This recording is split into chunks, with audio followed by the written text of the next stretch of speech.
بسم اللہ الرحمن الرحیم۔ شروع کرتا ہوں اللہ کے پاک نام سے جو بہت بڑا مہربان نہایت رحم والا ہے۔ دوستوں، بہنوں، بھائیوں، بزرگوں، السلام علیکم ورحمۃ اللہ وبرکاتہ۔ تاریخ اسلام میں ہم قسط نمبر 303 میں ہم آپ کو خوش آمدید کرتے ہیں، اور اس میں ہم بیان کر رہے ہیں فرانس پر حملہ اور سلطان حکم کی وفات۔ دوستوں، بہنوں، بھائیوں، بزرگوں، سلطان حکم کو تخت نشین ہوئے تقریباً 20 سال ہو گئے تھے۔ اس 20 سال کے عرصہ میں اس کو مسلسل ملک کے اندرونی بغاوتوں اور عیسائیوں کے بیرونی حملوں کا مقابلہ کرنا پڑا تھا۔ زیادہ وقت اس کا بغاوتوں ہی کے فروغ کرنے میں مصروف ہوا، عیسائیوں پر حملہ آور ہونے کی فرصت اور مہلت نہ پا سکا۔ اب بظاہر ملک میں خاموشی دیکھ کر حکم نے ایک جرار فوج تیار کی اور اپنے حاجب عبد الواحد کی سرداری میں شمال سمت کو عیسائیوں کو مقابلے کے لیے روانہ کیا۔ حاجب عبد الکریم نے ریاست اسٹریاس سے صرف اظہار فرمان برداری ہی کو غنیمت سمجھا اور سیدھا ملک فرانس میں جبل البرتات کی اس طرف پہنچ کر قتل و غارت اور فتوحات میں مصروف ہو گیا تھا۔ یہ مہم سن 200 ہجری میں ملک فرانس کی طرف روانہ ہوئی تھی۔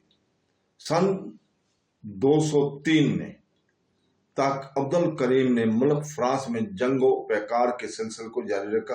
سلطان حکم اور اس کے سپہ سالاروں کی یہ غلطی تھی کہ وہ صرف شارلمین کی سلطنت کو اپنا حریف سمجھتے اور اسی کے حدود حکومت میں پہنچ کر وہاں کی شہروں کو فتح کرتے تھے۔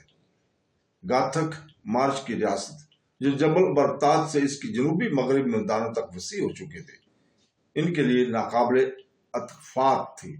ان ریاستوں کو نہ انہوں نے مٹانا چاہا، نہ ان کے رقبہ کو کم کرنا چاہا، ضروری سمجھا، اور وہ صرف اس بات کو کافی سمجھتے کہ یہ عیسائی ریاستیں ہماری فرما برداری کا اقرار کرتے رہیں اور وہاں کے عیسائی آبادی پر خود ہی حکومت کریں۔ فرانس کے ملک پر وہ اس لیے حملہ آور ہوتے تھے کہ اگر فرانس کی حکومت کو مٹا دیا گیا تو خطرے کا وجود باقی نہ رہے گا، اور یہ پہاڑی عیسائی ریاستیں شاہ فرانس سے مل کر اور اس کے سازش میں شریک ہو کر ہمارے لیے مشکل پیدا کرنے کا موقع نہ پا سکے۔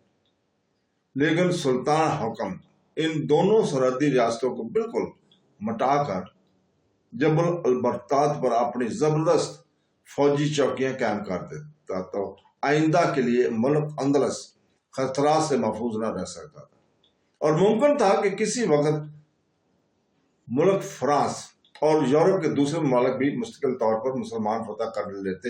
ان پہاڑی سرحدی ریاستوں نے اندلس کی اسلامی سلطنت کو جو نقصانات پہنچائے، اس کا تفصیلی ذکر آئندہ ہم انشاءاللہ تعالی کریں گے، اس کا ذکر آئے گا۔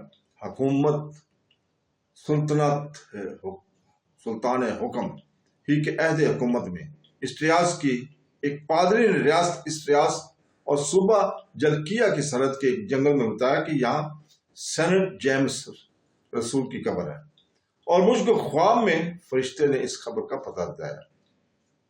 چنانچہ وہاں حاکم اسٹریاس نے ایک گرجا تعمیر کرا دیا۔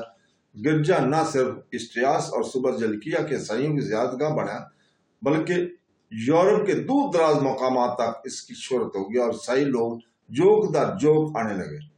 رفتہ رفتہ یہاں آبادی قائم ہو گئی، اور تھوڑے ہی دنوں کے بعد وہ ریاست اسٹریاس کا حاکم نشین شہر اور دارالسلطنت بن گیا، اور اپنے محل و وقوع کے اعتبار سے تمام صوبہ جلکیا کو بھی قدرتاً اپنے زیر اثر لے آیا۔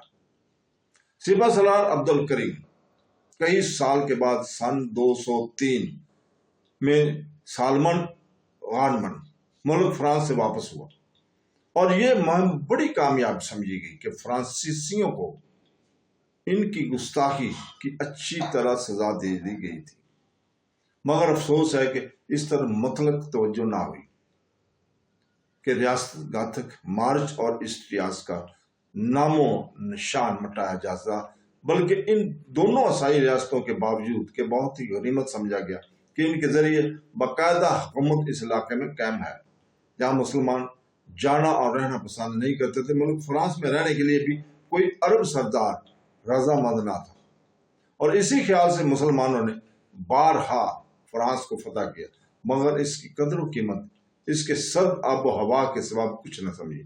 وہاں سے مال غنیمت کے حاصل ہونے اور وہاں کے رئیسوں سے خراج وصول کر لینے ہی کو کافی سمجھتے رہے۔ ہر ایک عربی نژاد سردار جب ناربون، جلکیہ اور جبل البرتات کے متصلہ سرد علاقے میں عمل مقرر کر کے بھیجے جاتے تو وہ کبیدہ خاطر ہوتا اور جنوبی گرم اور معتل میدانی علاقوں میں رہنے اور جنوبی شہروں کا عمل و مقرر ہونے کو اپنی خوشی نصیبی جانتا تھا۔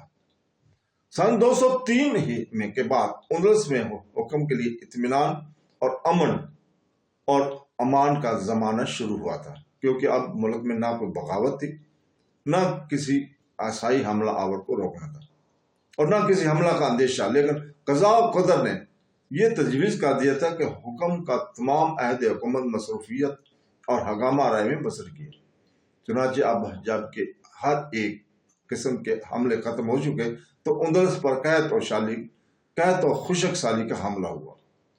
یہ نہایت عظیم و شان تھا اور قحط کی وجہ سے ملک میں چوری اور ڈاکہ زنی کی وارداتیں بھی بڑی کثرت سے ہونے لگی تھیں۔ حکم نے جس طرح اب تک اپنے آپ کو ہر ایک موقع پر مستقل مزاج اور باحوصلہ ظاہر کیا تھا، اسی طرح اس نے اس سے مصیبت میں بھی اپنی شاہانہ ہمت کا اظہار کیا۔ قحط زدہ لوگوں کی پرورش کے لیے اس نے ہر شہر اور قصبے میں محتاج خانے کھلوا دیے، غلہ کے باہر سے منگوانے کا اہتمام کیا گیا اور راستوں اور آبادی کی حفاظت کے لیے زائد پولیس اور فوری دستے مقرر کیے گئے۔ اسی حالت میں جہاں کہیں کسی بد امنی کی خبر پہنچی تو خود ماں فوج اس کی طرف پہنچا اور اس امن و امان قائم کیا۔ غرض اس نے اپنی رعایا کی اس قحط کے زمانے میں ایسی دستگیری اور مدد کی کہ رعایت ہر ایک طبقہ اس سے محبت کرنے لگا اور وہ نفرت بھی جو مولویوں اور مولوی مزاج لوگوں نے اس کے متعلق پھیلا دی تھی دور ہوگی۔ جو لوگ اس پر اس کی آزاد مزاجی کی وجہ سے زبان تان دراز کیا کرتے تھے اس کے مداح نظر آنے لگے۔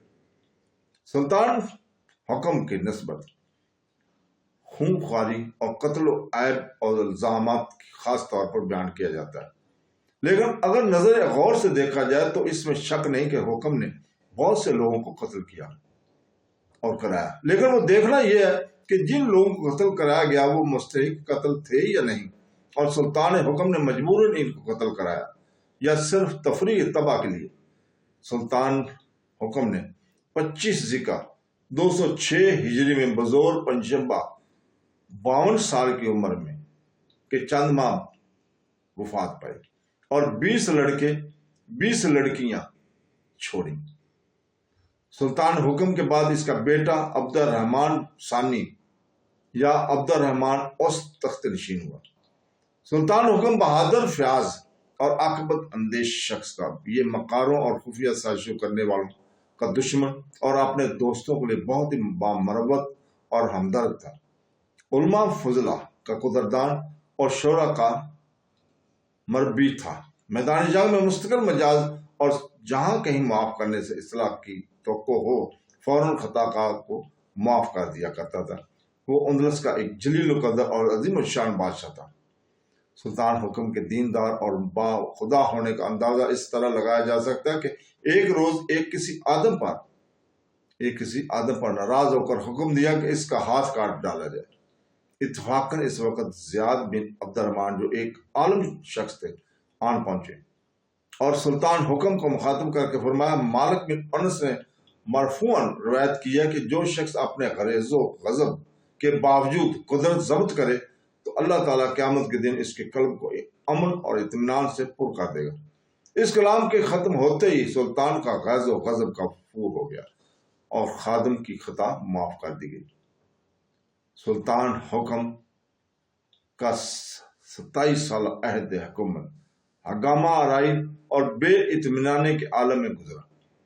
اس بے اطمینانی اور بد امنی کے اسباب حکم کے پیدا کیے ہوئے نہ تھے بلکہ قدرتی وارد ہونے والی فادیں تھیں۔ اس زمانے میں اگر حکم سے کسی قدر کم مستقل مزاجی شخص تخت اندلس پر ہوتا تو یقیناً